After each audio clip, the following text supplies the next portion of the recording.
You heard it said many times, many ways, Merry Christmas. Hey guys, Ronin Man here. I'm a terrible singer, but I do love singing, especially when I'm by myself in the shower.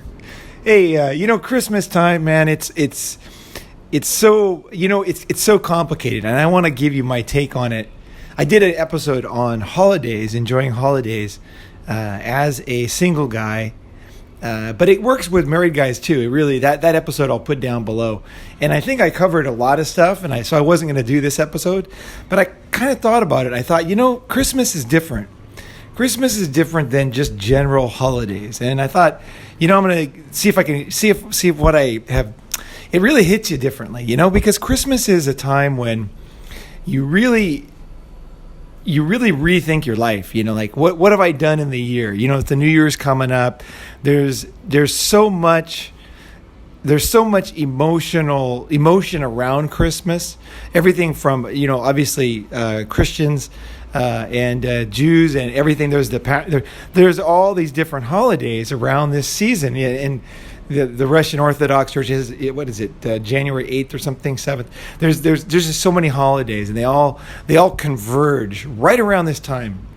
And interesting, because the winter solstice, which is the oldest holiday, they had a Christmas tree. It was a Christmas tree type thing, and it was having green in the middle of the freezing cold winter, basically. And that's the Christmas tree that we have now, that has now been adopted. Any good ideas get adopted by people. Humans are smart, right? So it's an old holiday, and it's something that you didn't invent. And I think, as a guy, for me, as in the, I guess, the character of Ronin Man, which is really a big part of me, really. But that character, that part of my personality, is I always rethink things, instead of just automatically thinking something. I just look at it like, why am I doing this? So what is going on here? That kind of that thinking, like, what are people doing here? Like, why is this happening? Like that mindset comes up, and I start to look at things fresh and anew, and I see myself in different light. And when I look at holidays, one thing, when I looking at the world through this prism, is, why is this happening? Why am I doing this? I look at Christmas, and I think, the first thing I think is, did I invent Christmas? Did I invent this holiday? Because I have holidays I have special days in my life that I made for myself.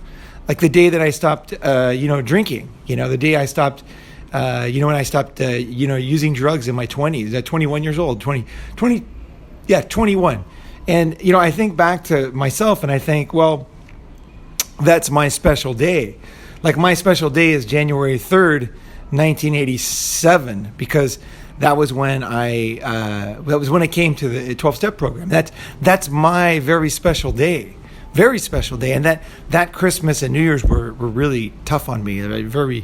I might talk about that in some episode in the future, but I have my own holiday, and I invented that. I made that happen. And the reason why I made it happen is because I wasn't happy with my life. I was making mistakes. It wasn't the president's fault. It wasn't any women's fault. It was my fault. I had a weakness, and I had fallen into a trap, and I had to do something. I had to change. I didn't have to change. Other people could continue on. I was 22 years old. I had plenty of energy. I could have kept going. But for me, that was enough. I was like, nope, this is going to stop here. This is it, man. I don't feel happy with my life at all, And so I made my own special day, and I have these days. I have several special days in my life. One of them was the day I moved to Japan, and that's January 3rd, 1991. That date is special in my mind. I remember that date exactly. I remember going to the airport. I remember what happened. It was funny. It is the long story, but that week even was very special, because by the 30th, which was 5 days later, I already had a job, and I was already at work, and it was amazing. I had got there with no friends. It was the middle of winter. I was freezing my butt off, and I'm just dragging along a suit in a box, and I had trouble at the airport, the immigration. It was like a total nightmare. I wore the wrong clothes to to travel as a tourist because I was on a tourist visa and I had a business suit on. So they said, "Are you here to work?" And I'm like, I never thought of it. I was like, back then before the internet, there was no way to share information. I thought, well, I see Japanese guys in suits, right? Every Japanese guy, you would see guys swimming in the ocean with suits on. I'm not kidding either. Not quite swimming, but they would like have a suit on and they would walk to their knees in the summertime with their suit on. They would take their shoes off, with their socks on and their suit on. I mean, it was a different era back then. It really was. And so I saw Japanese guys with suits like that. I'm like, I saw Japanese guys with suits in Disneyland in California. When I was in California, when I was at Disneyland with my girlfriend. And I was like, holy shit, these guys wear suits like all the time. I thought, I'll wear a suit at the airport. Well, that was a bad mistake because the guy's like, are you working? And I'm like, I'm the tourist. Either way, I got through that. And that week was really special. And I remember my birthday was insanely awesome. I had... By the 30th, which was my birthday, I already had, January 30th, I already had tons of girlfriends, which is amazing. 5 days in Japan. I was on the rampage, man. It was awesome. And, I felt great about myself. I really felt like this is one of the biggest decisions I ever made in my life. Like for me, at that age, I was 25. It was one of the biggest decisions I ever made on my own. And I remember when I was at the airport, my dad said, "You're making a big mistake. And basically, you're an adult now, so you're doing something stupid, and I'm not going to help you. Like this is your problem. You're moving to Japan with no friends, no job. I only had a very little amount of money. I think I had $500 in a credit card, and I was moving to Japan, the most expensive country on earth back then in the bubble. And I knew what I was doing. I knew that Japan was a land of opportunities then. And I knew I could make it happen there. I knew I was going to make it happen. I wasn't going to turn around. In fact, when he said that to me, that he wasn't going to help me if I needed help, that actually was awesome. Because I was like, all right. That was like, okay. Well, fuck yeah. All right, game on, man. Now it's really on. Now it's me and the fucking world. I got to make it happen. So that's a very special day for me. But when I look at holidays, right? Look at Christmas. Look at Thanksgiving. I can enjoy them, but I never forget that I didn't make them. You know what I'm saying? You know what I'm talking? I'm not talking of like, it's not like a pride ego thing. Like, oh, did you invent the world? Did you make the sun? No, what I mean is like, you are either following or you're acting. That's the way I always look at life. Am I a producer or am I a consumer on this one? I'm a consumer. I'm a follower. And because I didn't invent it, it's not my holiday. I didn't think of it. So in other words, I have to look at anything that's not mine, okay? I have to look at critically and think, which parts of this do I like and will accept, if any, and then which parts of it would I like to change and I don't accept, right? And I have a right to do that. And you have a right to do that. You have a right to look at every situation and say, do I want this in my life? And it could be a very good thing, like, do I want people to give me presents on my birthday? You can choose that. You can tell people, look, I don't want any presents. And they're like, well, everybody wants presents. Like, no, I don't want any. You can decide this if you decide that, if you decide in your life that you want to change something, you can decide it. Like for me, I very rarely eat carbs. I mean, I'll eat high quality carbs. So I'll eat like brown rice, sweet potatoes. I will eat potatoes. I think potatoes are good, but I will avoid white rice, white bread, white noodles. Only in very rare circumstances I will eat those. So I'm not like a total Nazi about it, but at the same time, I will not eat, ultra refined carbs with probably 97, 98% of my meals. Basically, that's the way I look at it. And that's my right. And people will say, well, that's all there is. Like if you go to Subway sandwich, the meal is, 90% bread, right? And I look at that, a restaurant like that, as a scam. I really do. Because bread is very cheap to make. A loaf of bread costs nothing. But to raise a cow costs a lot of money, right? To raise salmon costs a lot of money. So most restaurants, what they're doing is they are basically selling you a big drink for profit, whether it's alcohol or Coke or whatever. Huge profit on those things, like 1,000%. My friend said if you're not making 1,000% on your drinks, you're going to go bankrupt. He was in the restaurant business. And so he might have said 1,500. Either way, it was a high percentage. I was like, whoa, no way. And so, I don't buy those things that are high profit because I don't think I'm getting a good value. You know what I'm saying? Like, it's just simple. Like, okay, that's not a good value for me. Bread to me is a scam. Bread in restaurants and rice and it's a scam. Like, they're ripping me off. They're my enemy. That's really the way I look at it. And that stuff makes you fat. That stuff makes you unhealthy. And fat and unhealthy leads to cancer. It leads to you being in the hospital with tubes in you. It leads to your bank account being emptied. It leads to your family breaking up. And that's what happens. Women, like, for example, if you're married, when you run out of money, that's when the wife leaves. It's just, everybody knows that. You lose your job, that's when the wife leaves. There's no money, that's when the wife leaves. It's just, I mean, I'm not saying a lot of guys here never get married, but it's just good to know that's, they say money problems is what causes relationships. But it's like, basically, the money's there, the woman's there. There's no money, she's gone. That's usually the way it is. And I do want to say, it's very important to say, actually, that the world is complicated these days, and some women definitely make more money than guys now. So the narrative is not as simple as it used to be. There's many guys who are raising kids and kind of stay-at-home husbands. So I want to address that at some point, too, because it is important it's really important. I mean, it's reality. It's reality is a lot of women are making good money these days. And so I think that also has its own dynamic in relationships that is really worth talking about. But, okay, so did I invent it? What parts do I take, if any? Right? Now, some holidays, I'll tell you the way I basically look at holidays as a general rule. Okay, as a general rule, anything that is positive and fun, I'm going to probably like. That's a general rule. So, for example, when I was, and this is not a holiday, but similar, when I was in India, I spent 4 months in India. I bought a motorcycle. I bought a Bullet 350, brought my surfboard. I surfed up and down the coast of India, down on the peninsula, or down on the very end near Madras at Mahabalipuram, and down by Pondicherry, down towards Kerala. There was a great surf all the way down there by myself in 1999. It was fucking awesome. And when I was there, in the Indian countryside, because I was on a motorcycle, so I wasn't in tourist areas. I was always in the middle of nowhere. Like, everywhere I was the middle of nowhere. There was no, when people go to India, most people, they run across a lot of scammers and a lot of people trying to get money from them. I didn't, because I was literally away from all that. I had a motorcycle. I had freedom. I would just pop up out of nowhere and be in real India at some restaurant, or some guy making tea, masala tea on the side of the road. And it was fucking awesome, by the way. I am a huge fan of India. Any Indian guys on here? Thumbs up to your country, man. That fucking place. I love India. I am a huge fan of India. Could definitely live in India again. And live in India. I didn't live in India. I was there 4 months, but I would love to live in India. And I met a lot of nice people there too.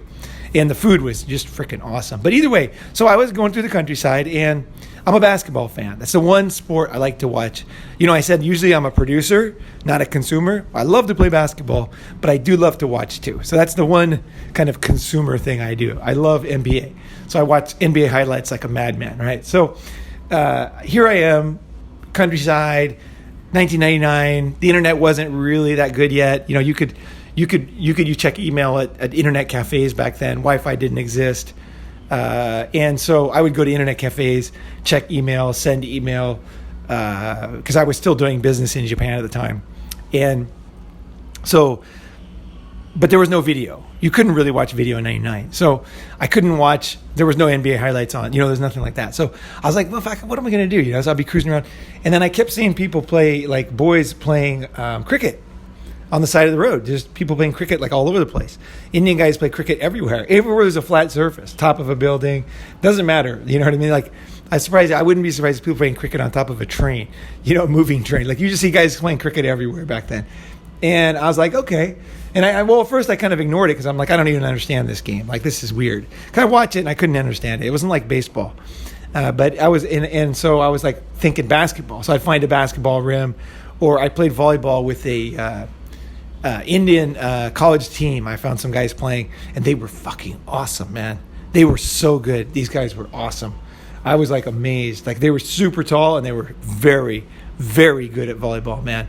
I don't know what they were, if they were a national team or what, but these guys were fucking good. Like they were better. They were definitely better than me, and I'm a good volleyball player. And like I was like, that's not normal for me. Usually when I jump in a game, I'm the best guy, you know. But I like these guys were better than me, clearly. And I was like, crap, because I wanted to play with them. And they were cool. They invited me on, but I just couldn't block them. There's no way. And they could block me like crazy. So either way, so I was like, well, what am I going to do? You know, I can't be my usual basketball guy. There was no basketball courts hardly. So cricket, I was like, oh, okay. So I realized that, you know, once I started looking at cricket more openly, I realized, hey, man, everybody, like, this is fun for Indians. Like, this is a huge thing. This is like a national thing everybody's all excited about. And I'm like, well, I may as well watch this after a couple months. I'm like, I may as well watch it, try to figure it out. And then I jumped into a cricket game, and I played around with some neighborhood boys. I can't remember where it was, somewhere between Kerala and Goa, you know, on the side of the road. There's some guys playing, and I joined in. And it was fun, you know. It was like fun. The boys were super fun. And I could kind of understand he bounces the ball. You try to hit it. And they try to kind of like there's like a home run. You can kind of nail it, and so I'm like enjoying it. You know, it wasn't easy though. It definitely wasn't easy, but I adapted and I got into cricket. And then I realized that the best way to like camaraderie with Indian guys is to watch cricket games. You know, like, and especially what you want to do, like most countries, like Thailand too. If there is Thailand versus another country or India versus Pakistan, and a match like that is going to be really fun to watch, you know. So I join in. So this is kind of like a holiday. It's kind of like everybody's excited. The whole country doesn't work. Everybody's watching the TV. Guys are going insane. Like there's so much emotion, and I can get into that. I can enjoy that. So I do love holidays for that. You know, holidays, events. You know, I can really enjoy humans having a good time and humans having emotion and humans being excited. And I can get excited about that. And I got very excited about cricket when I was, from that point on, the last 2 months when I was in India. I really got into it. I was like, I get this. I'm into this, man. I enjoy this. And every time I would, you know, you see that there was a national game on, I was like, oh, yeah, I got to watch this, you know. And if India lost, people would just go insane, right? So very fun to watch. Very fun. And so I take the good, right, in these holidays and in these events. But at the same time, I don't take the bad. And the bad, what's the bad? What's the bad in sports? The good is enjoying it. The good is challenging yourself. The good is seeing your faults. You know, like maybe when I was playing soccer, like I used to love to score goals. And I realized that I had to learn to use my head, you know, better. You know, I had to head the ball, which I didn't like doing. So I saw that I was avoiding this thing, and I had to learn to use my head. I never liked to head the ball. I didn't like corner kicks. I didn't like banging my head against people. I just didn't like it. But I had to learn to do it. So I like that part of sports, is that you have these things you're kind of scared of, you don't like, you're not good at, and then you have to force yourself to get good at them if you want to go to the next level. I love that about sports. I love that. It's very personal, right? What I don't love about sports is when like, for example, your team loses, okay, and then you have a bad day, and you're angry because your team lost. This is total foolishness to me. Like, I really think taking that stuff seriously after the game is crazy. I basically, if my team won, or if, you know, the guy hit the 3-pointer at the end of the game, and it was a, you know, game-winning shot, I'll watch that over and over. That's fine. But if it's a negative thing, my team lost, I'm not going to take. I will no longer. I don't know what age this was. I stopped doing this a long time ago. I just don't care. Like, I just switch off. Like, I will get. I'm so bad. I'm such a traitor. I will even, like, if my team's just getting killed, right? Like, just getting massacred, right? It's the fourth quarter, and they're just getting dominated. Like, there's no hope. I get so pissed off, and I realize that there's a danger I'm going to be in a bad mood afterwards. So what I do, here's my little trick. What I'll do is I'll start cheering the other team on. I'll be like, yeah, Kevin Durant, screw you, man. You know, because I like the Warriors, right? And one of the teams I like. And I'll be like, oh, yeah, Curry, look at you, man. Getting dominated there. You can't do defense. You know, I'll switch against my team, and that gives me a kind of like, I'll enjoy the rest of the game. And then I'll think, yeah, you fuckers better get your act together, you loser. And that way I avoid the emotional hangover, the negative side, right? And the other negative side is there was like in Dodger Stadium, there was I don't know, it was Cubs or whatever, there was a fan killed because he was wearing a uniform from another team, right? That kind of stuff is just obviously just stupid, right? So how do I look at holidays? Christmas. Okay, what do I love? It depends on the year, okay? I don't have, and I don't think anybody needs to have a stable outlook on things. Everything is day by day. You feel different every day. You wake up, you learn, you grow. Having to be the same is one of the biggest mistakes that men make, is they think they have to be consistent all the time, no matter what. I said this, I'm always going to do that. Now, having values is a different thing. But what I'm talking about, there is a form of rigidity that is specialized to men. And it is to our disadvantage. And it allows women to run circles around us. Because even if we're wrong, we just continue on it. Or if we committed to something that now we realize is foolish, or maybe we committed to buying a house with a girl, right? But the thing is, we did that based on the fact, we didn't mention it, didn't say it verbally, but that she was good to us, right? And then you realize, you call her on the phone and you realize that she's got this monotone voice. She doesn't even care about you at all, and just is repeatedly putting you down, and innuendos, and just not giving you what a human being needs in a relationship. Then you have the right to rethink that and say, yeah, I in your mind. It's all this stuff is in your mind, guys. Because once you decide who you are, you present that to the world. Okay, you don't have to justify it.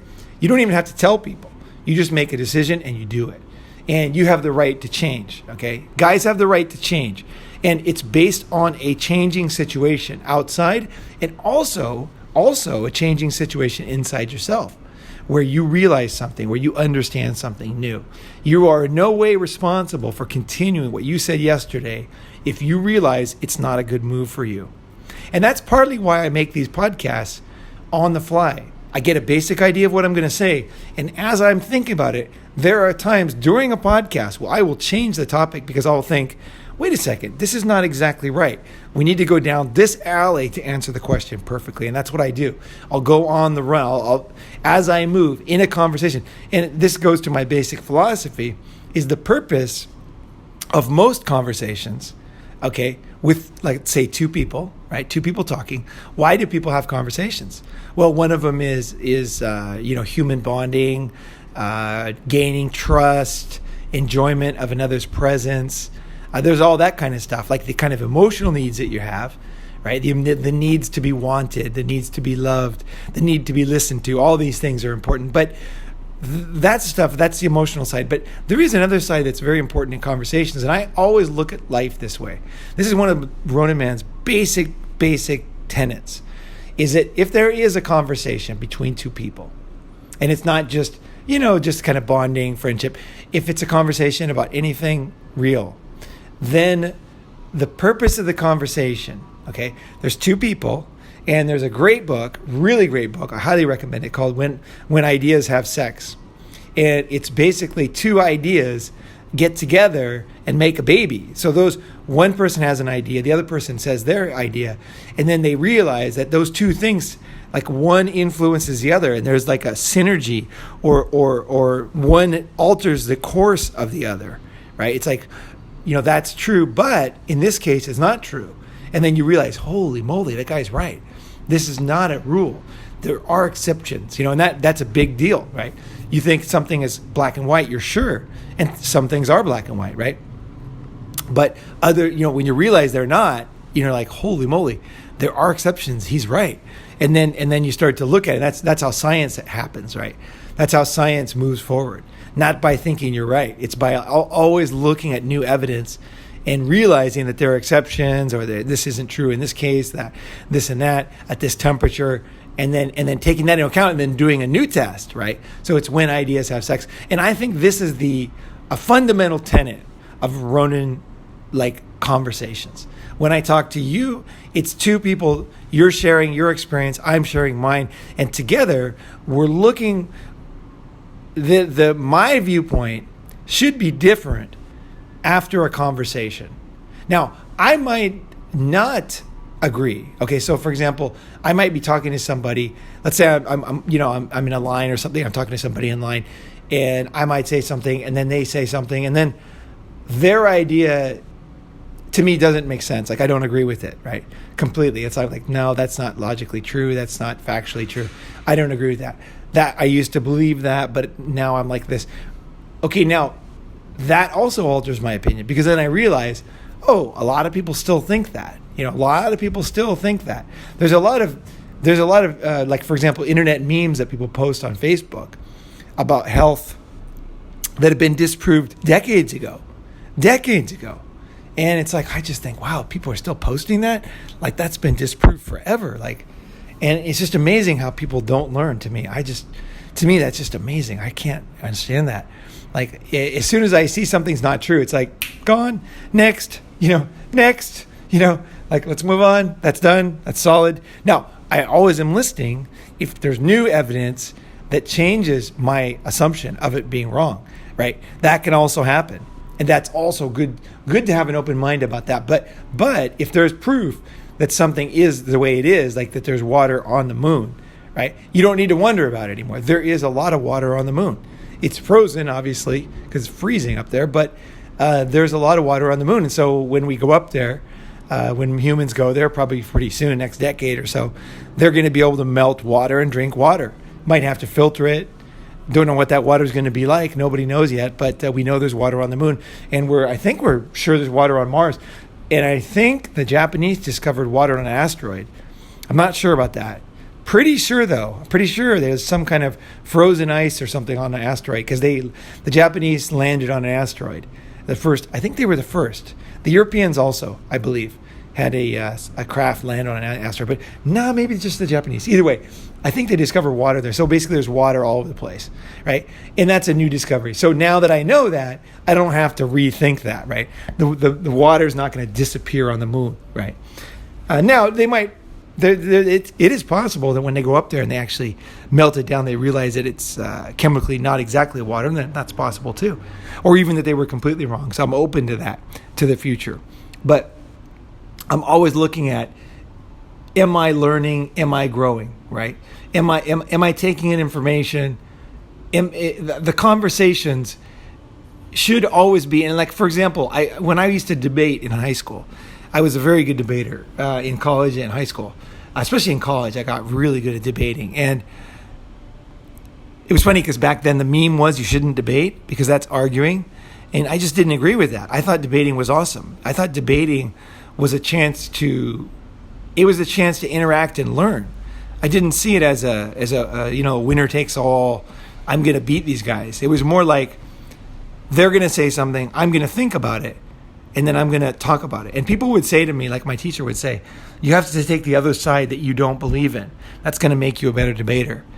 And I was like, no, that's not. And they didn't understand why I was winning the debates. I was winning the debates because I was actually looking for the truth. So I wasn't like backing one side of it, something. Like, I believe, basically backing a side regardless of if it's true or not. I was always looking for the truth. So I didn't mind losing a debate. That was totally fine. In my mind, I wasn't losing a debate if I figured out that guy was right.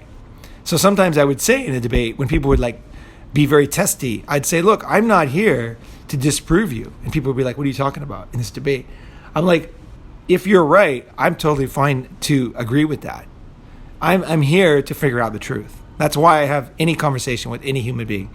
And I want to find out what's going on. So let's just continue. I'm not here to attack you. I'm not here to debate you in a sense. But I am here to debate the ideas and figure them out. And the thing is, that's deadly, because when you're looking for the truth, most people are not. Most people are just kind of backing up a viewpoint. Or it's a viewpoint they didn't really think through. That's a very common thing too, right? But okay, so I don't know how I got off on that, but that's kind of a basic Ronin tenet. So if you're having a conversation with somebody and you're looking for the truth, you're in a good place. You're in a good place, and you're looking for where they're right, where they're wrong, where the idea went this way or that way. Unemotionally, you're just like trying to figure it out, and you're fine with losing. I think you're in a very good position to have a lot of friends, because people realize quickly that you're not against them. or you're not like stuck on, you know what I mean? You're not stuck on yourself. You're not stuck on an idea. You're like, oh, okay, I'm wrong. I've been wrong for decades. I've been wrong. I was wrong when I talked to you the first time, and I'm really wrong now because I realize that you're absolutely right about this. This happened and that happened and this happened. And what I thought that this happened and that happened caused that. But actually, now that I think about it, now that you made it clear that example really made it clear how wrong I was. And I can see how I went wrong on this actually. And people will often stop me like, oh, no, it's okay. It's okay. You don't have to. But the thing is, I'm not beating myself up. I'm like actually I'm figuring stuff out when I'm doing that. Because I don't want to be like that. Like, I don't want to be wrong. I don't want to be defending a position that is wrong, whether I know it or not. Now, if I know it's wrong, I really don't want to do it. But if I don't know it's wrong, I don't want to do it either. So when I find out that I was wrong for a long time about something, I always take a serious think about that. Like, whoa, I was wrong a long time about that. Like, how did I do that? What did I ignore? What inner voice or what information was I not either privy to, and why wasn't I privy to that? Why didn't I find it? And then or listening to, right? And that's another very valuable thing. That's what you can learn from any conversation or any debate. Okay, so back to how I think about Christmas is it's a holiday that's not it's not my history. It's an old holiday. What do I like about Christmas? That's why I think about it. I like the fact everybody's off on holiday. I like that. Humans tend to be in a good mood and everybody's smiling. I love that. I love that part about Christmas. I like the fact that people see family. One of my favorite things is getting together with people. I like people. I am not a person who goes to someone's house and is uncomfortable after 3 days. And I think the reason why a lot of people get like this, it's like they've had enough, is because A, they're with people they don't like. B, they're not being themselves. So you can only be a fake person for about 3 days. You get really tired, right? I'm not a fake person. Like, I'm myself. So when I'm with people, I don't get tired because I'm not projecting an image that's not me. You know what I'm saying? Like, that's and so time with people, which is the holidays, is a very comfortable, awesome thing for me because I hang out with people I like. And if I'm hanging out with you, that means I like you. It's very simple for me. If I'm not with you, it means that I no longer like you, or I feel you are not good for me, or I can see that you didn't have my best interest in mind, or didn't care about me, and that's not good for me. I can't allow myself to be in a position where somebody ignores my basic needs, right? Because that's not good to me, right? I can't do that to myself. Once I figure that out, that's just not acceptable, and I don't think that should be acceptable for anybody. They shouldn't allow themselves. They shouldn't allow. If I was doing that to somebody, I wouldn't. That's not good for them. They shouldn't allow that, and that wouldn't be good for me either. If I was doing that, because them leaving. Let's say, for example, theoretically, I was doing something like that to somebody else, where I wasn't understanding or caring about their basic needs. Now, if they stayed with me, I would never learn what I was doing. I wouldn't be able to see myself. But if they say, hey, you are not listening to my emotions, you're not listening to me. Like if there was a great comment on YouTube today, a guy said that he went on a date with his girl and he was telling her that he had money troubles and she kept pushing him to buy drinks.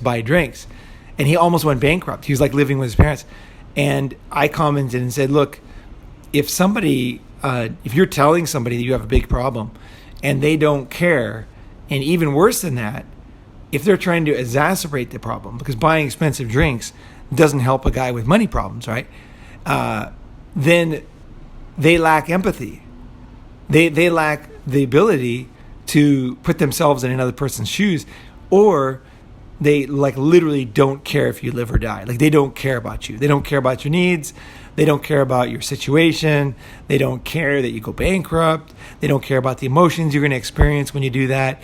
They don't care that you're going to regret it. If somebody doesn't care about those type of things, then you need to get out of there. Okay, so I told him my advice was, whenever you're in a situation like that, it comes as a bit of a shock to you. So what you need to do, what I do, is I go to the bathroom and I sit on the toilet, close the door, and I think, what just happened?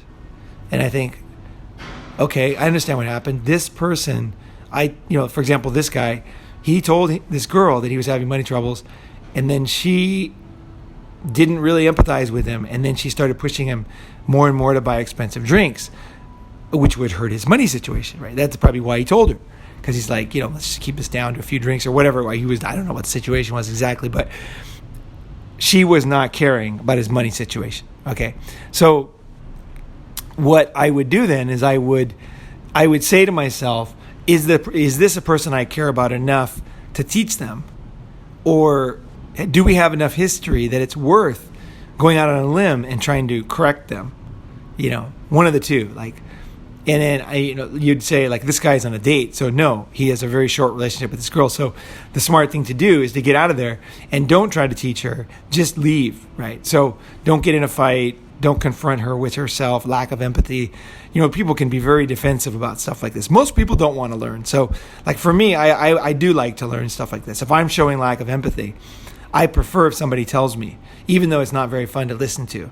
But I can actually look at myself and I can change. But that's not how most people are. Most people, they're very happy the way they are. So this is the way they are 24/7. So what I told them to do is you go to the bathroom, you think about it, and you decide, this person lacks empathy for my situation. And even worse than that, has a total disregard for my feelings and my situation, and is trying to get me deeper into spending money. And this is not the type of person I want to spend time with. So then I said, what you want to do is you want to go back out, you want to look at your phone like you just got a message, and then you want to say, I gotta go. I just got a message. I gotta go. Emergency at work. I got to head to work. It was great to meet you. You're awesome. Be cool. Talk to you soon. And then leave. And that way you don't have to get into anything, but you can just leave. Just leave. There's no need to teach somebody who you have a short time experience with, and especially something like this. Lacking empathy for your feelings and financial situation is a very bad sign. Very, very bad sign. And also it's a bad sign in you if you have that. If you lack empathy for other people, that's not good.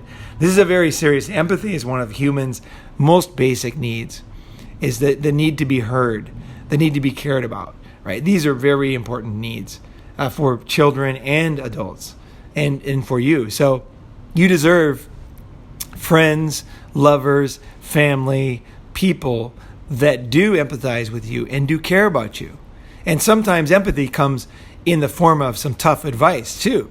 So empathy doesn't always mean listening and being nice. Sometimes, being empathetic is like telling your friend, I think your drug problem is out of control. You did this, you did that last night. I don't think you remember it, but it was very bad and it hurt me and I don't like it. And I won't stay around if you keep doing this. And neither will XYZ, and this will not happen. Things will not be good. And telling people the truth can be very empathetic because most people don't have the guts to do it. And you would do that for a good friend with a long-term relationship, right? Okay, so back on. Sorry, I keep getting off on, but these are great. These are great side tracks, actually. Very meaningful, important side tracks. Maybe even more meaningful than Christmas. But I like it. I like people off on holiday. I like people being in a good mood. Like I said, I like spending time with people, and that's Christmas and New Year's is a great time when people spend a lot more time together. What I don't like about Christmas, let's see. I like Christmas music, actually. Everybody says that Christmas music makes you depressed, according to some fucking stupid internet study that who knows who made it and who knows who wrote about it and who knows these memes. There's no truth. To me, there's no truth. I love Christmas music. I get in a good mood when I hear Christmas music. So that's what I listen to, is my inner voice. I like Christmas music, I mean, if it was all year round, I wouldn't, because it would be too much, right? It's like a sunrise. Sunrise is awesome. Then it ends. If the sunrise was all day, I wouldn't like it probably because it'd be just a normal thing. I like a flower blooming, right? I like the rain. I like the after the rain. If it was always raining, I probably wouldn't like it, right? So either way, I like Christmas once a year. I love Christmas music. There's some very creative Christmas music, and it's freaking awesome. But what do I not like about Christmas? Well, I don't like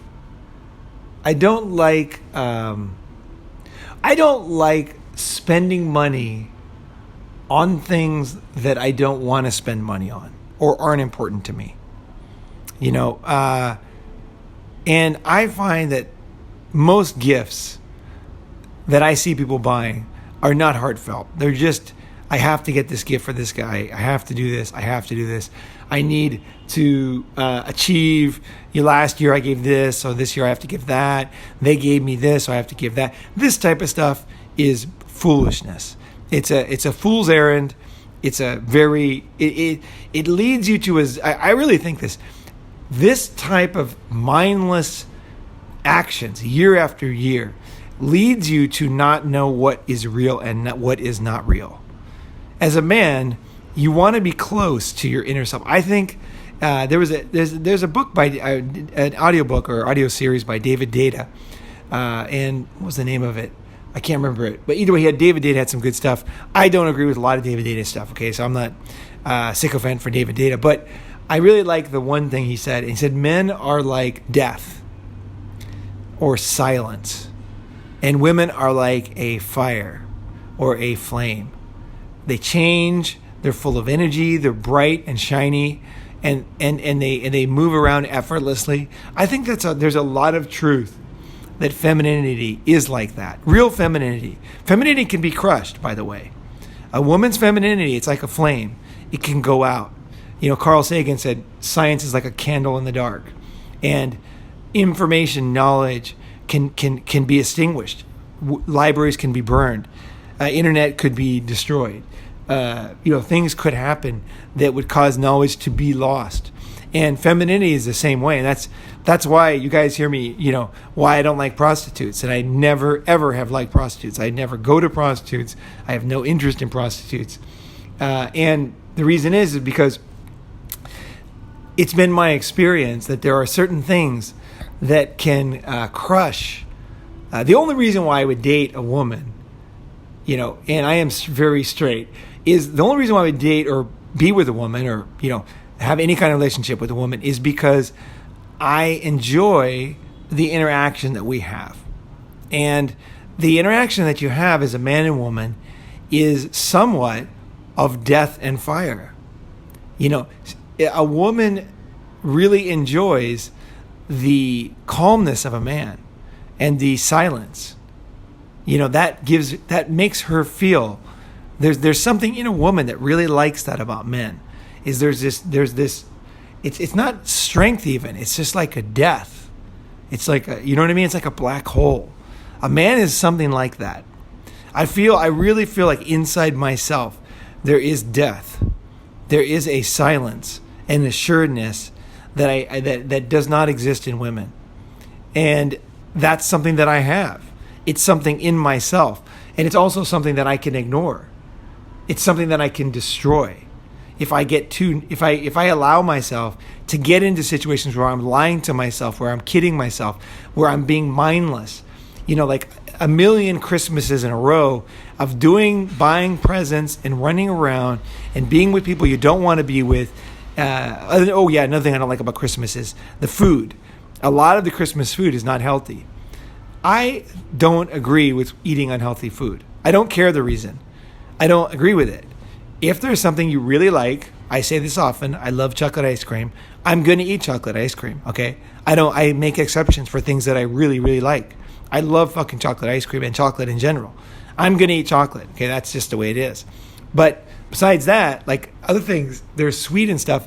I don't really get much benefit from them, but I know that they're not good for my blood sugar. They're not good for insulin. They're not good for my kidneys. They're not good. So I will avoid them. Okay, now, one thing I hate about gatherings, especially in America, is that everybody brings food and then there's only food there and there's pressure to eat it. Like one thing I really hate is going to someone's house where they're not healthy, okay? They're in bad shape themselves and they cook a lot of food and there's a lot of pressure to eat that food. So, so-and-so made a casserole, you got to try it. This birthday cake, you have to eat it. Christmas cake, have a piece. Oh, he's a big boy, have a big piece. This I don't like, and I won't fall into this one. Certain things I really enjoy being social. Okay, I think that being like a Nazi about food, I'm really against that. As much as I am a Nazi in my own mind, but not socially. I really like people. I like friends. I like to go out. You can see my videos. I'm always out doing stuff. I have tons of friends. Part of the reason is because I'm not like boring with stuff, you know what I mean? I don't force people to go my way, but I secretly do my own thing my way. Okay. And there's certain things that I won't bend.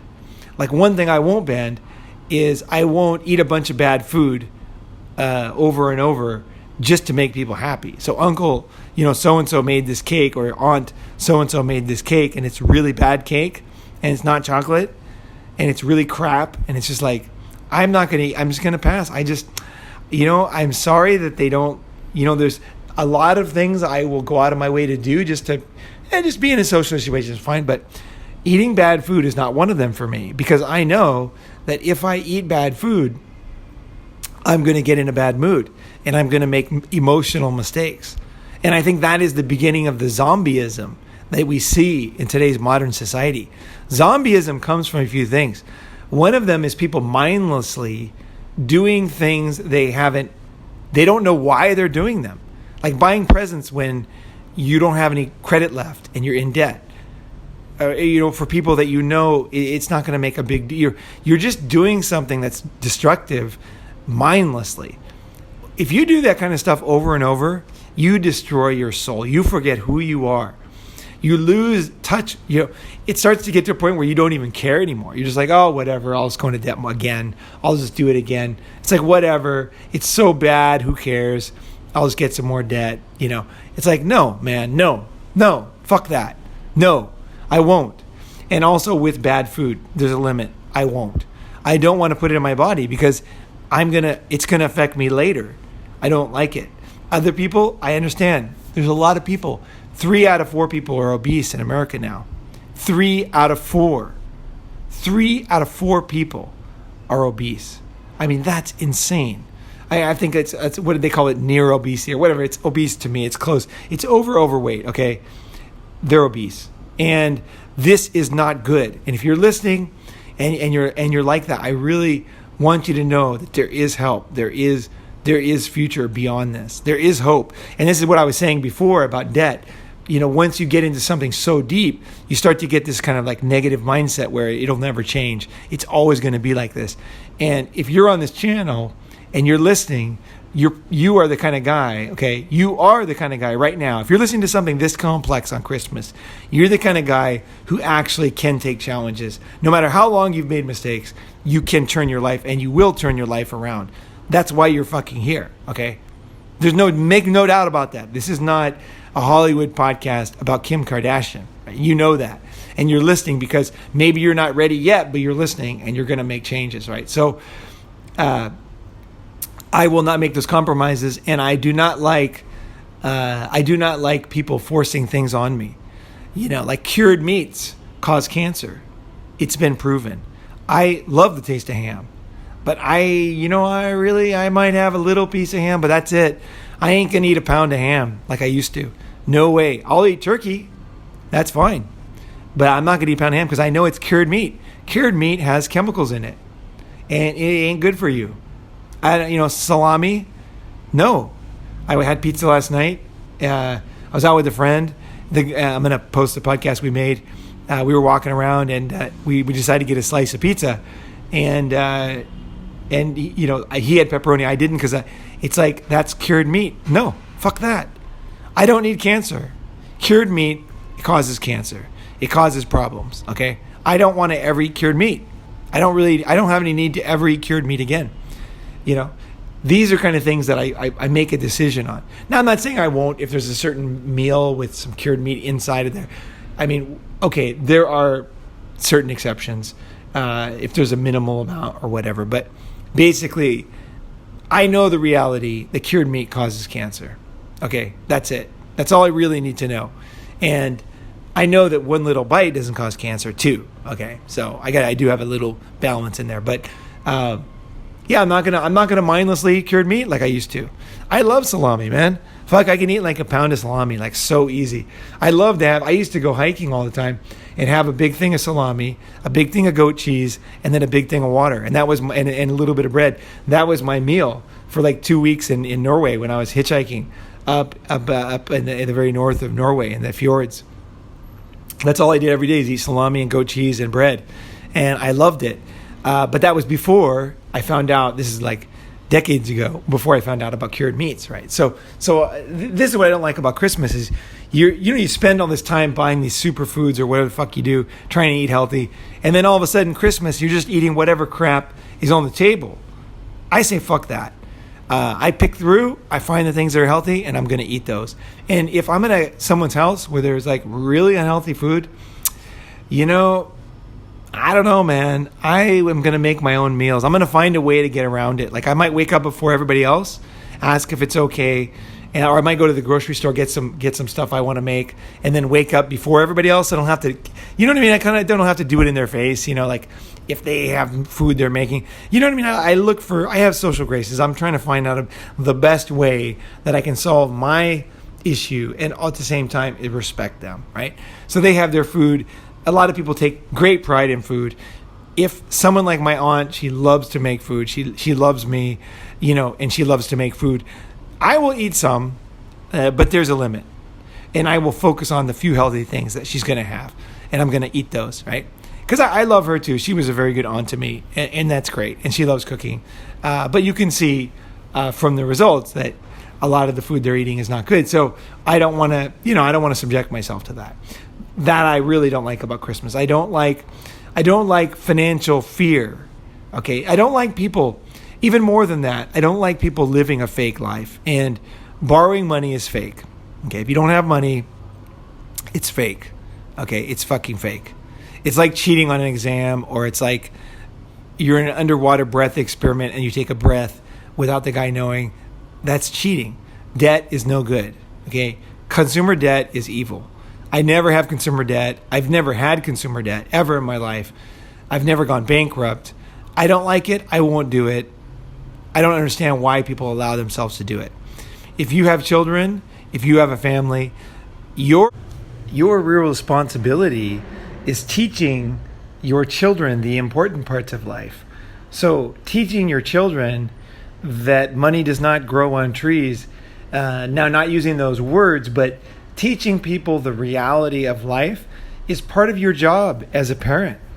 And so at the same time, it is very important to allow a child to have a childhood that is kind of free of a lot of the adult problems, so that they can go through.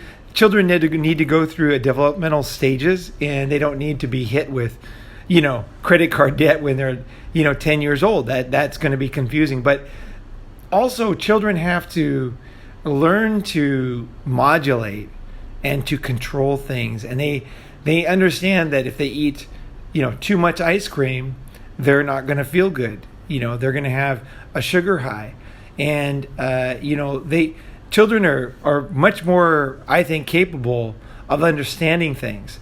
You don't want to give them the burden of your burdens, but you want to give them lessons so that they understand things. It's a balance. And I think that if it's a balance, one thing you're going to not want to do is not want to go into massive debt to buy a bunch of Christmas presents that might get thrown away the next day. So, obviously one thing you want to do as a parent is you want to earn as much money as you can so that you can buy the things you want to buy. So you can eat the things you want to eat. You can travel the way you want to travel. All those things are good. Have the medical care that you want to have, right? That's an important part of your job. But also, I think children need to understand that there is a limit. Money is not unlimited, and just understand, like I started working when I was very young, cutting grass. And I had to save my money. And my parents taught me about the value of money. I remember one time I had a dollar bill and I was playing with it. And I was like really young. I was probably in second grade, either first or second grade. I was playing with my dollar. I made $1 for cutting someone's grass with scissors. I used to use scissors and lay down on the ground and just cut their grass in the trailer park, and they gave me $1. And I had this dollar. I was all proud of it. And then I was playing with it, and there was like it was a trailer, right? So like the appliances are built into the thing, and so there was like a crack between the refrigerator and the wall thing. It was kind of built in there. It's sunken in there. And I was putting the dollar in. I was holding it, and I was playing with like, see, I can put it in this crack, and then I let it go, and it went into the crack, and I lost the dollar. And I said to my dad, "Hey, give me a new dollar." And he's like, you were playing with money. That's not good. You shouldn't play with money's not a toy. Money's a serious thing. And I cried and cried, and he never gave me $1. But that was a good lesson, actually, because I never played with money again, obviously. And also, I don't want to metaphorically play with money. And I think that's what debt is playing with money. Like I was taking with that dollar, not taking it seriously, not taking money seriously. And so I think that children can be taught invaluable lessons around Christmas about money. And that is something that is gold. It's just gold. Whereas buying presents is not really gold, and going into debt and going bankrupt and the ensuing carnage that's going to cause in their lives, in their university or whatever it is that's going to be sacrificed in the future is not good. And also, when you don't teach your child about money, and Christmas is a great time. It's a great time to teach this kind of stuff. And if you don't teach them, it's going to be very easy. I can only assume, and I don't know this for sure. There's no scientific data, but it seems like to me I didn't go into debt. Okay. I worked my ass off to pay for college. My parents gave me some money, and I did get some help from the government for my last year at school. I had found out an easy way to get money, and I did. But because we didn't have much money, so I was like, I'm going to make this happen, finish this year off. And but I didn't go into debt. It wasn't debt. I didn't borrow any money. And I think that was when I got out of school, I was able to travel the world and go to Asia as soon as like a week after I graduated, I was on a plane to around the world, right? As soon as I graduated, I was out of there. And the reason why is I had no debt. I had zero debt. And I also had a little bit of money. I had like $3,000 at the time. And I went around the world for 13 months. And it was freaking awesome. That was only possible because I didn't have debt. Why didn't I have debt? Why do children today, college students, why do college students today have debt? It starts when they're children. And they don't learn the value of money. They don't see their parents teaching them. They see their parents going into debt. They see their parents, being obese. They see their parents not understanding basics about finance, basics about nutrition, basics about exercise. And so naturally the children, there's no lessons there. There's nothing to learn from their parents on these issues. And there's, what are they going to get the lessons from? Teachers, television, advertising, their friends. Where are they going to get the lessons that you don't want to go into debt? There's no one there to teach them. A parent is the one to teach these kind of things. And if you don't teach it, this is my opinion, why these kids go into debt and get into terrible situations, because they don't have a guiding figure in their life that's saying, hey, don't do that. That's not good. You're going to pay for that later. None of that is free. There is a very painful ending to the road you're taking. And then the kids can be like, okay, it's not fun. It's not easy. It's difficult, right? But I can see that there are consequences that I don't want to pay. And then they can go on and have a much, much better life, because most of your life is built on understanding these deep lessons and having the discipline, to see the future and plan for the future and make those smart moves so that you're happier tomorrow than you are today. Those are the things you can teach around Christmas. And I see Christmas as a great opportunity to teach these things, and also to teach, like I said, what is more important. The most important thing is being together. It's not a new refrigerator. It's love and family. It's enjoyment and friendship, caring, learning, growing, supporting, getting through difficult things. doing the difficult. It's like cooking is a great example. At Christmas, I like another thing I really like is cooking. I think that when you cook, you learn about food. A lot of children don't understand the basics about food. There are even children today who think that chocolate milk comes from brown cows. Obviously, this is a gross problem, but a gross neglect of educators. But there is a general lack of understanding of where things come from, and I think a lot of the reason is because people don't cook anymore.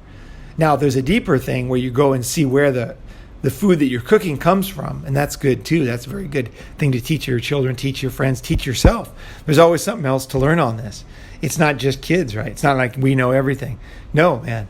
You want to find out deeper where things come from, how things are made. I learned a lot from going to Chinese food factories why I don't eat processed food, because I was in the factories and I watched the food being made. If you were in the food factories that I was in, you probably wouldn't like processed food as much as you do now. Part of the reason why you like it is because you don't see the way it was made.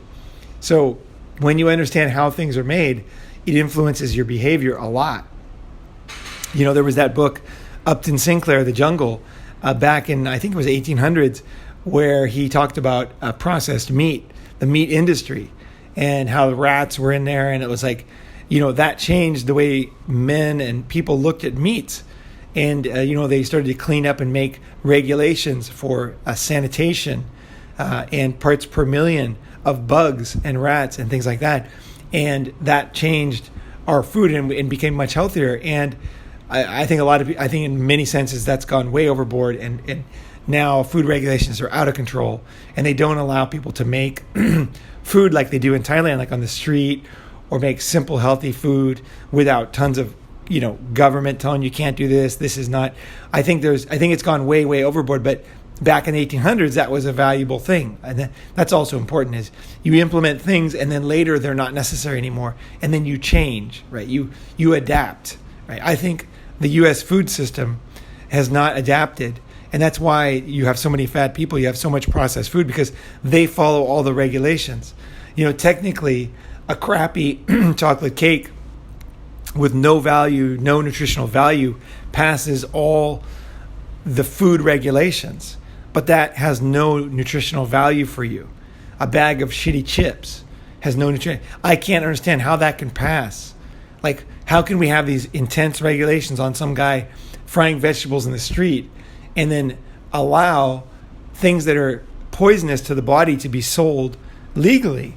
It just makes no sense. It just makes no sense. So I think Christmas is a great time, can be used as a great time for children to understand that it's hard to cook food, that it takes a lot of time to cook food, right? And then how you cook food, how you produce, how you choose food, right? Going to the supermarket, picking out food, letting them choose things, right? Teaching them about nutrition, and then cooking food together, and then eating food together. And then that process is very valuable because sometimes you'll make something that doesn't taste good, right? And then the children can learn that because they rushed this, it didn't come out well. And then that's a very valuable lesson. It's not a fun lesson, but it's a valuable lesson for children, right? Or they can learn that it didn't taste good, but it was very healthy. And so after they eat it, 2 or 3 hours later, you can say, how do you feel now? And they say, I feel great. You say, see, you ate that healthy food, and now 2-3 hours later, I feel good too. And you feel good. And so we ate that food. We felt like it was a failure. We cooked a long time. It was hard work. And then we didn't think it tasted good. And so we thought it was a failure. But now, 2 hours later, 3 hours later, we both feel good because it was healthy food. So we can still improve the taste of our food. And that's something we can work on. But we got the basics right. And that healthy food that made us feel good later, it was that. And so this is the kind of things you can teach your children. And these are valuable things, man. They're so valuable. They're so valuable for children. Christmas, time together, time to be with people. I think that's wonderful. And often, people, I'm against marriage and all that, but at the same time, if I look back at my family photos, my best photos of my grandfather are during my brother's wedding. And my grandfather long passed away, and he was one of the most important influences in my life. And so I'm very glad that my brother got married for those pictures. Those pictures are gold for me because he looks so cool. My grandfather looks so cool. I was showing him to a friend of mine. My friend said, was your grandfather, was he a movie star? And I'm like, what do you mean? Because he was the opposite of a movie star, But he looked pretty fucking cool in these pictures, man. He's got his sunglasses on and he's sitting there. Man, he looked dope in his white suit. Man, he was looking fucking good, man. And I was like, damn, I never thought about him that way. But you're right, man. He looks fucking cool in this picture. And, so I appreciate some of the side benefits that come from holidays, from events. So I might not agree. Someone might get divorced, but that might be the last chance, to get together with the grandmother, the great-grandmother, all the cousins and relatives, weddings, funerals. There are these kind of things where people come together, and I like that part. I really, really like that part. And like I said, I really like time together. So I prefer if everybody stays at my house, or if we rent a big Airbnb, a big house, and we all stay together. And so you wake up together, you talk together. The children have a lot of chances to interact with the older people. So maybe the children can't sleep, so they go downstairs, and then somebody's watching television, and then they can talk a little bit. And the child has a chance in a safe environment to have a conversation with somebody new in a new situation. That's very exciting. I remember when I was a kid, I loved to be at family get-togethers. I didn't like to be at hotels. I felt they were very impersonal. But when I was staying at my grandmother's house, or I was staying at my other grandparents' or my aunt's house, I have great memories of those days, And these were poor people. I mean, my relatives, they had no money, but that was really enjoyable. We'd go to Minnesota, stay with them, and I would wake up early and wander around the house.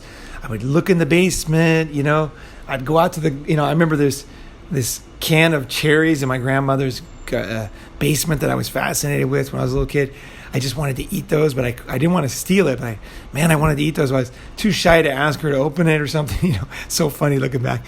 And I used to love the smell of my grandfather, the one that people thought was a movie star, his garage. I loved the way he organized the walls. He had everything drawn out, everything. Like he had special places to hang everything. He even had a drawing. Like he used his pencil around the tool so you wouldn't forget. It just like boom, boom, boom, boom, boom. It was all super organized.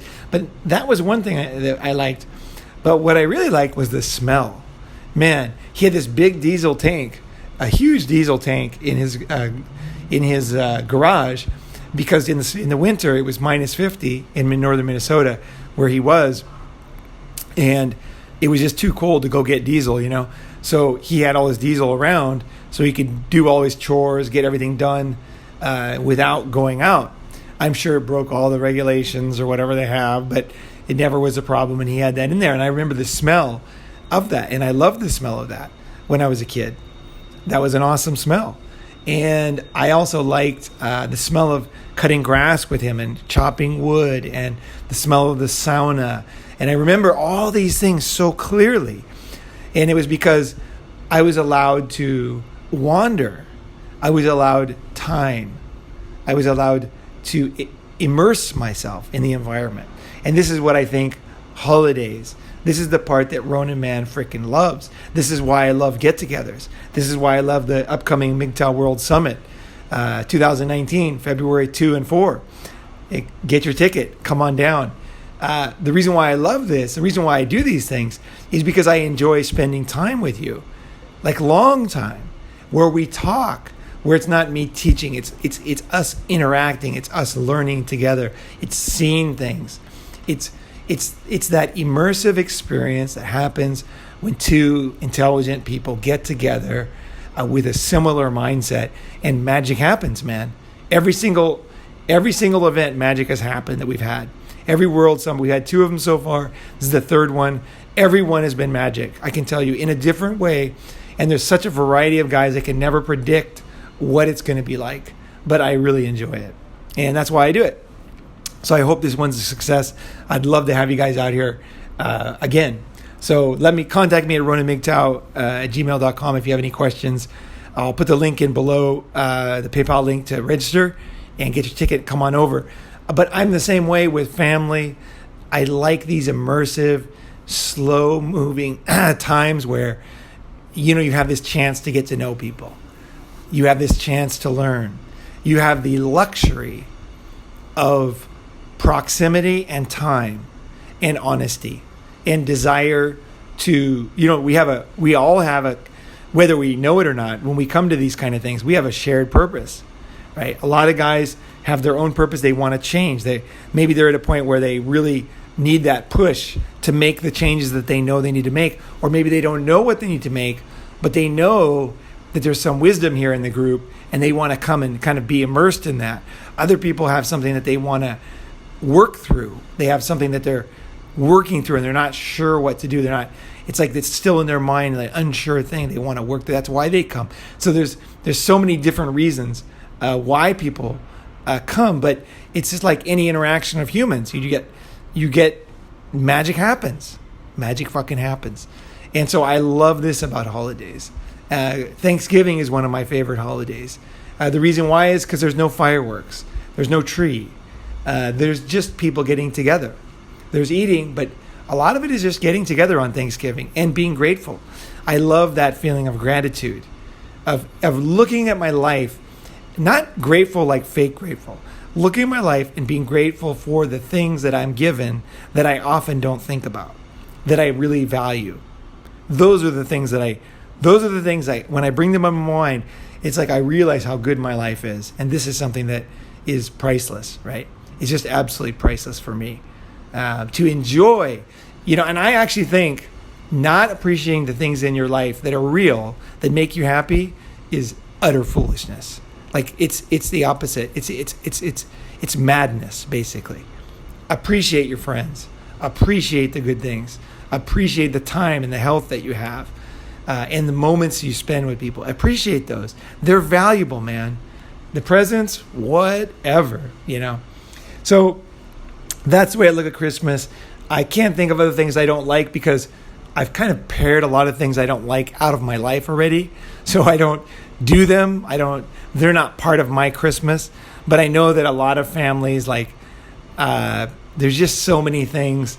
And again, in the same kind of vein of my previous episode about, making difficult changes in your life, often Christmas is a time when you get confronted with things and you see things in a new way. So you might see something that you don't usually see, that maybe you don't want to see at Christmas time. When you're in close proximity, that's when you start to notice things about people. You might notice that so-and-so has a drinking problem. And then you're like, wow, I didn't realize it's escalated like this, And then that's a decision you need to make, right? You're going to say something, you're going to try to help. Are you going to, what are you going to do about that? And if they're abusive, are you going to allow that? Are you going to say something about that? You're going to draw a line. Are you going to invite them next time, right? You're going to have to make decisions. And these chances to get together are also a chance to look at life with fresh eyes and kind of realize where you're at, because a year has gone by. You're a different person, right? And what you're doing is different. How you look at life is different. What you need is different. What you offer is different, right? You want to be around people that are beneficial, that are good, that you enjoy being with, right? A lot of people, the reason why they don't like Christmas is because they're around people they don't like and they're spending money they don't have. These are foolish things for anybody on this channel. You want to start to be honest and make changes so that you want to be around people that you enjoy being around. Good people that support you, right? Or challenge you, whatever it is that you need, right? People that add value in your life and that you add value in their life. And that and you want to live in congruence with your current financial situation. This is a discipline that has much more meaning than just going into debt. It's something that gives you self-confidence as a man, because you realize, man, I am living within my means. It wasn't easy this year because this happened and that happened, and I did it, and I did not allow myself to hurt myself during the Christmas season. And it wasn't easy, And I didn't, or eating, I stopped eating all these things that I never liked. I listened to the podcast and I thought, he's right. Why am I eating this crap? I don't even like it. I feel terrible afterwards, and you start to get clear about the parts of holidays you like and don't like. And then of course you can also do something where you just say, hey, this year or forever, I don't ever want to do this again. Like, I'm done with this holiday. I'm an adult now. This doesn't get me off. I don't need this holiday anymore. This was something I enjoyed as a kid, but I mean, now, maybe sometime in the future I will again, but right now, I don't need this holiday ever again. So I'm going to take this opportunity to, go somewhere else and do something new. Maybe climb a mountain, go scuba diving, go to the beach, go to Florida, whatever. You might go surfing to Australia. You might do something, go to for example, they have these retreats where you fast in Thailand, or you don't speak for 3 or 4 days. You might go and do something like that instead of go through a holiday, because you realize that this holiday doesn't really serve you right now, or maybe just this year you're just like, I'm not into it. I'm not going to do it. And then that's awesome too. Like, half-assing something when you don't want to do it is stupid. It half-assing things makes it more difficult to enjoy it the next time when it's real. When you really like the next year when you have a need for it, the fact that you half-assed it last year, you don't want a confused mind. Your mind is intelligent. Feed your mind with truth and make tough decisions every day. And your mind you will be more at peace, because you will know who you are and you will be living by your values every single day. So don't let the holidays throw you off your values. If you feel like you have too much responsibility for Christmas, you're having to do everything. Chop the wood, cook the food, do this, buy these things. You need to reevaluate. You need to get on your own. You need somebody, a trusted somebody to talk to really hash through this and where you feel about this and where you're at. Are you feeling, is this even a situation you want to be in? Has something changed? And reevaluate that. And also don't put pressure on other people. You don't want, I know, for example, I know a lot of women in Christmas season, they feel a lot of pressure to be the super mom and always cook and have everything ready at a certain time. And, all these different weird, hard to cook dishes, have them all warm at the same time. And women can really drive themselves insane on this. And, I don't want that. We don't need anything. For me, there is nothing I need. Okay. There's no particular food I need, and I do want to eat healthy food and I want to enjoy it and all that, but I don't need a turkey. I don't need mashed potato. I really don't need any of that stuff. If it's there, it's fine. But I don't want anybody else to feel pressure to be making something that I might or might not enjoy. I'm willing to listen. I want to hear how other people feel about their life and what's their needs. What are their needs? What are your needs? Maybe your mom's needs. Maybe your mom doesn't need to cook this year. Maybe she really needs us to lay back. Maybe what she really wants to do is go to Starbucks, have a fucking cupcake and a cup of coffee all by herself and read her favorite book instead of cook Christmas dinner, And maybe you and your brothers want to all go out and get some fucking burritos and then go have a dozen donuts or something. You know what I mean? Just for fun. Just fuck it, Let's just do something different, right? Maybe that'd be a great Christmas. And you could come back and hang out at the Starbucks and see your mom and take her out or whatever. You could do something totally fresh, totally new, and you don't want other people around you to also be compromising how they feel and their values. And that will make your Christmas, that will make your time better if other people are also happy around you. So you're finding happiness for yourself, and you're also allowing other people to find their own happiness, and you are compromising, and that also gives you a feeling, gives you a good feeling. That's the spirit of giving, man.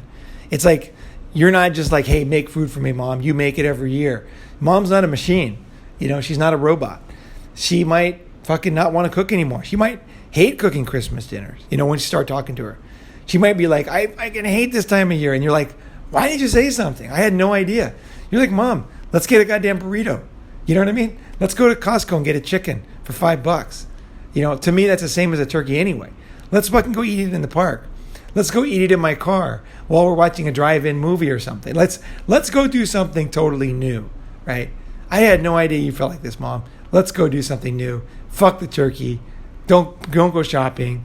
Let's go do something new. And that can be very refreshing also. And you can have a great day laughing your ass off, not following any of the rules of any society at all. And the last thing I want to say, the one thing I really don't like, is a lot of Christmas time. Most people want to have sex on Christmas. If you're in a relationship, I think 7 out of 10 people want to have sex on Christmas. And I think that sexual activity is a big part of happiness. It's a very big part. And it should not be ignored. So, I mean, if you're having a family gathering, right, and there's a couple there, whether it's your mom and dad or you and your wife, you and your girlfriend, or your brother and his girlfriend, I think it's very, very smart to say something to them quietly, alone, say to your brother or whatever. Say, hey, you got your girlfriend there. She looking pretty fucking hot. Why don't you guys spend some time together alone here, and we will go, about 2 o'clock, we're going to take off, to go do this thing, which will take this much time. And before we come back, we will text you just to see where you're at. You can kind of hint at it, There's lube in the drawer, You know what I mean? Like, I think that allowing other people's sexuality to be part of the holidays is very, to me, to Ronin Man, this is super important stuff. I don't think it's good for children. I don't think it's good for anybody to think that people are robots. We are all humans. We all have needs to eat, needs to procreate, needs to have pleasure, needs to sleep. All these things are important. And then that's what we miss in modern society. Like, children, when we all lived in a cave, there was we were all together. So when someone died, uncle would wake up and uncle would be dead. And we'd have to move the body out and do something with the body. The children saw that life began. They saw the baby being born in the corner, and they saw the uncle dying in the corner. And so the children were like, oh, wow, this thing begins, this thing ends. Oh, it's not scary. That's what happens. It's like he's sleeping, but he's not going to wake up. Children can see how life goes, and also they can hear their parents having sex. And for some reason in today's society, children are not supposed to understand life. You're supposed to hide everything. If somebody dies, you move the body away. You don't show the children. They're not supposed to see that. They're not supposed to understand that people need sexual satisfaction. They're not supposed to understand that they came from sex.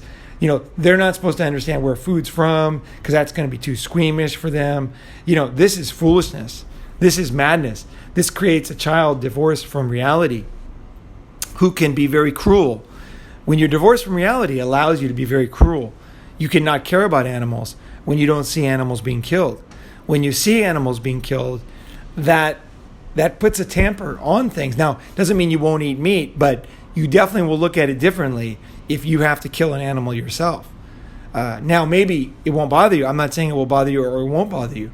What I'm saying is that seeing the reality of where animals come from, where meat comes from, how it works, is an important thing. And I think that the Christmas, the one thing I hate about it is there's nothing about sexuality or time alone or romance. I think that definitely couples should be allowed to be affectionate during any holiday. And that's very important. That's very important. It might even be the best part of Christmas.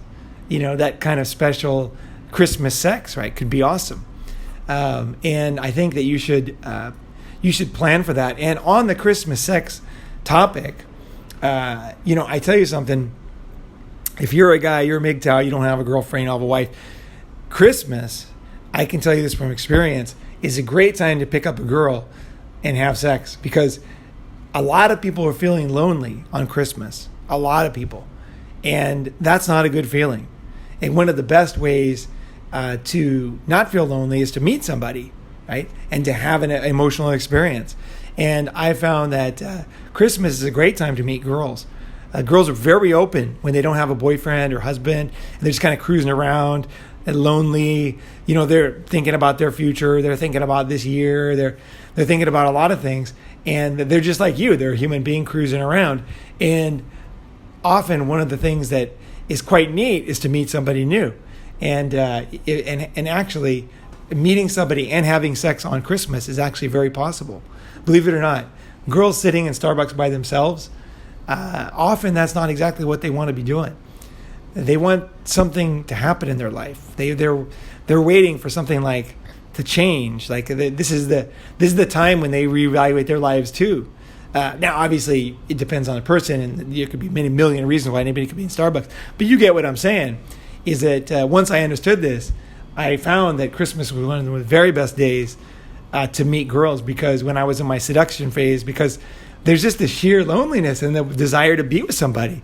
There's a desire to fucking look at the tree and hold hands for girls, They want to do that. They want a little romance at Christmas time, a single girl, and you can give them that, And that's kind of a nice thing to give somebody.